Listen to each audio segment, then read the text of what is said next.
Ladies and gentlemen, I'm very pleased to be able to receive the Prime Minister, dear Boris Johnson, here today in Paris. Very pleased about your first visit to France since you took office. We had opportunities to talk on the telephone a couple of hours after you took office as Prime Minister, and I'm very pleased that today we have a chance to discuss more. Please allow me to say first and foremost that the relationship between our two countries is essential and immutable, no matter when and no matter the circumstances. It is the case in particular when it comes to foreign policy, defense, and your decision to come to Paris embodies the necessity of fostering this relationship, this privileged relationship. This relationship is anchored in a history, a long history.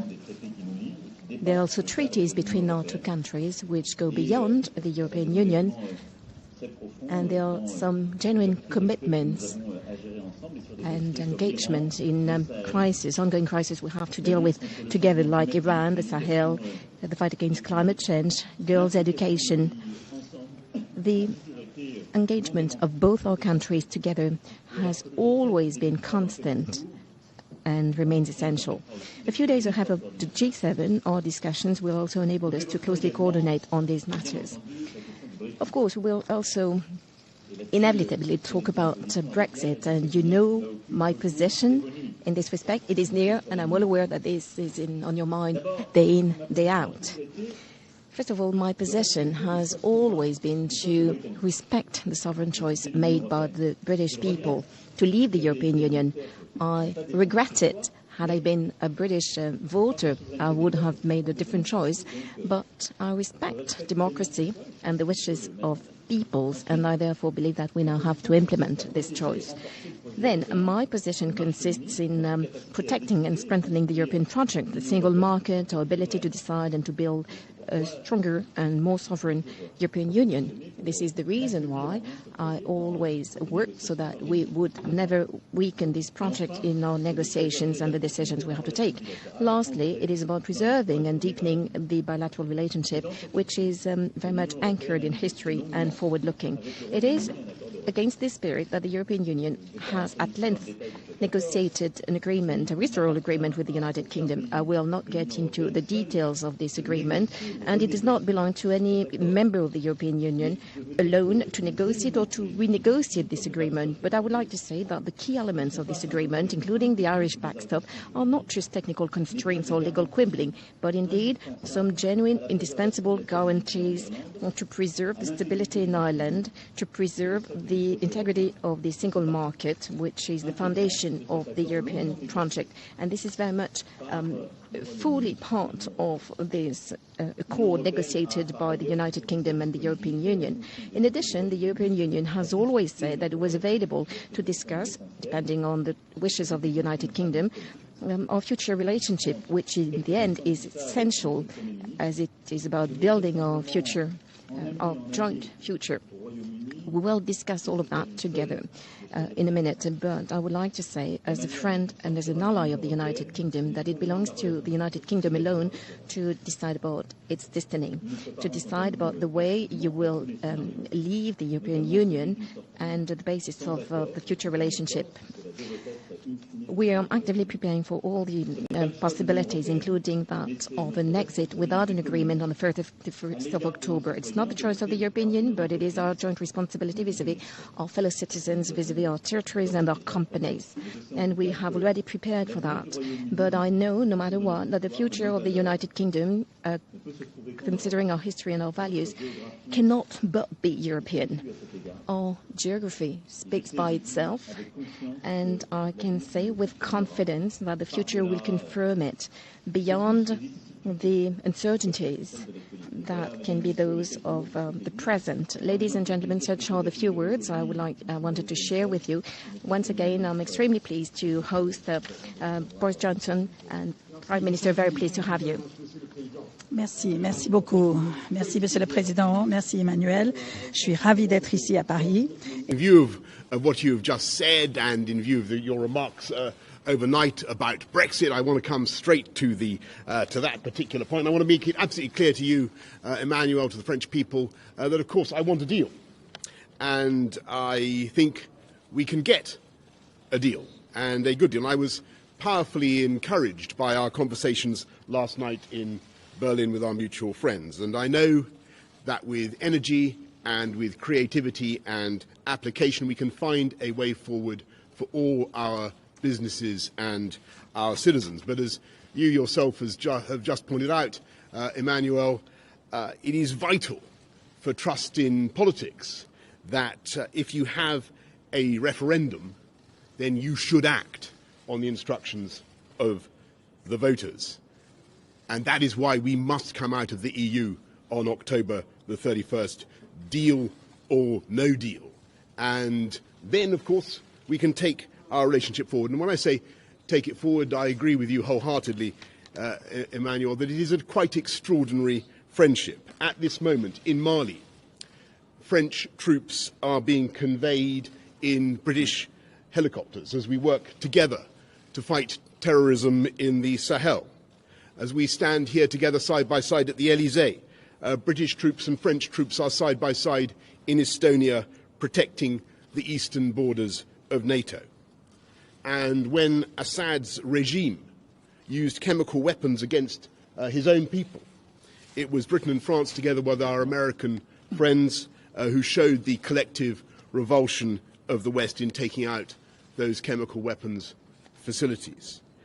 Together, we built the world's first supersonic passenger aircraft. We built a tunnel under the Channel. And today, we're actually collaborating on genomics that hold out the hope of curing the world's most intractable diseases. At your G7 in Biarritz that you're chairing, which I'm sure will be a great success, Monsieur le Président, the UK and France will work hand in glove, coude à coude, to tackle climate change, to tackle the tragic loss of species and biodiversity, and as you rightly say, to ensure that every girl in the world gets 12 years of quality education. And I think whatever happens with Brexit, it is our joint ambition, UK and France, that we should deepen and intensify our economic interpenetration. And just as French buses, I'm proud to say, ply the streets of London, thanks to the unique openness of the UK economy, it is also a stunning fact that your beautiful TGVs run on steel railways made in Scunthorpe by British Steel. Not a lot of people know that. In fact, the British ambassador didn't know that until I just told him. But there could be no more powerful metaphor, I think, for the cultural, the economic, the political partnership between our countries. And I'm proud to say that in spite of some of the negative predictions over the last 3 years, our capital city in London remains one of the biggest French cities on earth. And long may it so remain. And I know that, of course, Monsieur le Président, you will want to treasure and support the hundreds of thousands of British citizens living here in France, as much as we in the UK will treasure and support the 3.2 million EU nationals, including French citizens in our country. So let's get Brexit done. Let's get it done sensibly and pragmatically and in the interests of both sides. And let's not wait until October the 31st. Let's get on now in deepening and intensifying the friendship and the partnership between us over lunch, which will follow shortly. Excellent. Je crois qu'on va prendre deux questions. Prime Minister, Libby Wiener, ITV News. What does leaving without a deal actually mean? Does it mean trading on WTO rules for the long term? Or is it effectively back to square one with more negotiations? And in that sense, isn't no deal a bit of a con? Well, and Monsieur, sorry. Monsieur le Président, Angela Merkel showed some flexibility in Berlin last night over the question of changing the Irish backstop. Don't you think you should cut the new British Prime Minister a bit of slack as well? Well, thank you very much, Libby. Of course, as you know, a great deal of work has already been done to ensure that the transition on October the 31st is as smooth as it possibly can be, and so there are already agreements on aviation, on financial services, many other sectors. And what we want to do now, between in the next 71 days or whatever is remaining, we want to make sure that we do all the necessary work on both sides of the channel to make sure that whether we get an agreement or not, our exit is as smooth and as pain-free as possible for citizens and businesses on both sides. And that's what we're going to do. Regarding your question, well, I said it very clearly by way of an introduction. The backstop, the Irish backstop, as we call it, is a point which has been negotiated in the context of the operation, given the geography of Ireland and the past political situation. So it is an important element which allows us, first of all, to guarantee the stability in Ireland and also the integrity of the single market. These are our two goals. When we talk about flexibility, well, let me be very clear with you. These two goals have to be met.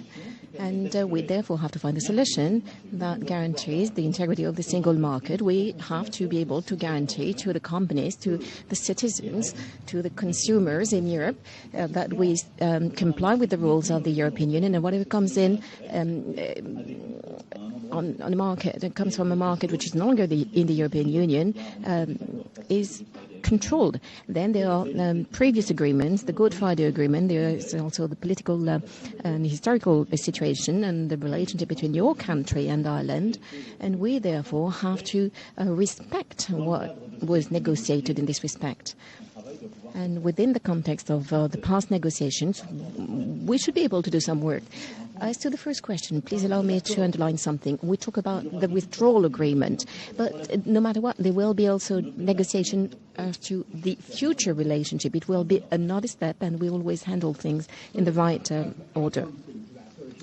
Very clear, Monsieur le Président, that under no circumstances, when you look at the border with Northern Ireland, I'm just repeating a point that bears repeating, under no circumstances will the UK government be instituting, imposing checks or controls of any kind at that border. And we think, and I understand your desire to protect the integrity of the single market. Of course we understand that. But we think that there are ways of protecting the integrity of the single market and allowing the UK to exit from the EU whole and entire and perfect, as it were. And that is what we, and it was very interesting to hear some of the positive noises that we're now hearing about the ways that can be done. We look forward to developing those thoughts in the next few weeks.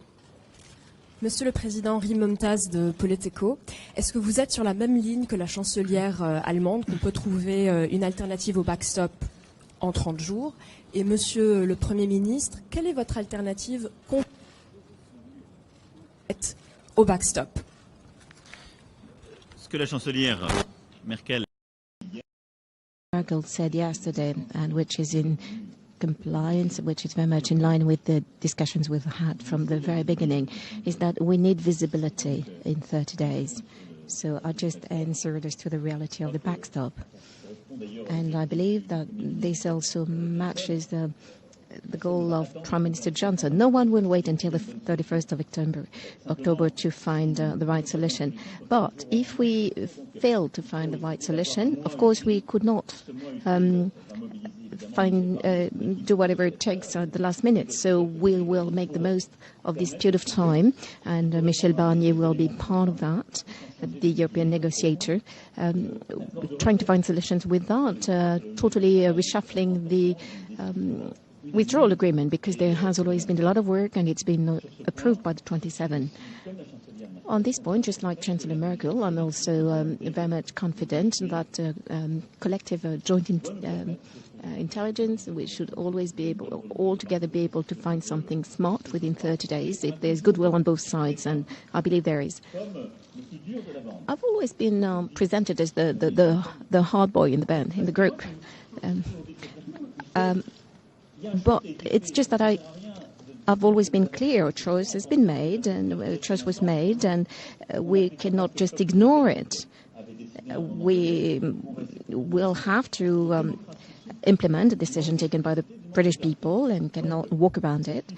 And I want to be efficient, and so this is what I said last spring and in the past. I very much want all of us to find a solution. That being said, I can be very clear. We will not find a new withdrawal agreement within 30 days, which will be very different from the existing one. It is just that what Michel Barnier has negotiated can be amended while complying with the integrity of the single market and the two goals I mentioned. Then we can find a solution. If not, it's probably a political issue, a political decision to be taken by the Prime Minister. It will not be our decision. Very clearly that what I think what Angela Merkel was saying last night, if I got her correct, I think I was standing next to her. She said, if we can do this in 2 years, then we can do this in 30 days. And I admire that can-do spirit that she seemed to have there. And I think she's right. I think that the technical solutions are readily available, and they've been discussed at great length. You can have trusted trader schemes. You can have electronic pre-clearing for goods moving across the border. I just want to repeat one crucial thing. Under no circumstances will the UK be putting checks at the frontier, and we don't think it's necessary from the point of view of the EU to do that to protect the integrity of the single market. We think there are other ways of doing that. We've got, I think, adequate time to do it. Let's get on and do it. As I say, there are all sorts of proposals that have already been made. I might direct you to an excellent paper that has been done by Greg Hands and other MPs in Westminster from all parties that goes through some of the ways in which you can check for contraband, check for rules of origin, check for stop smuggling, but not have checks at the frontier. That's the solution. And where there's a will, there's a way. Merci beaucoup. Let's work.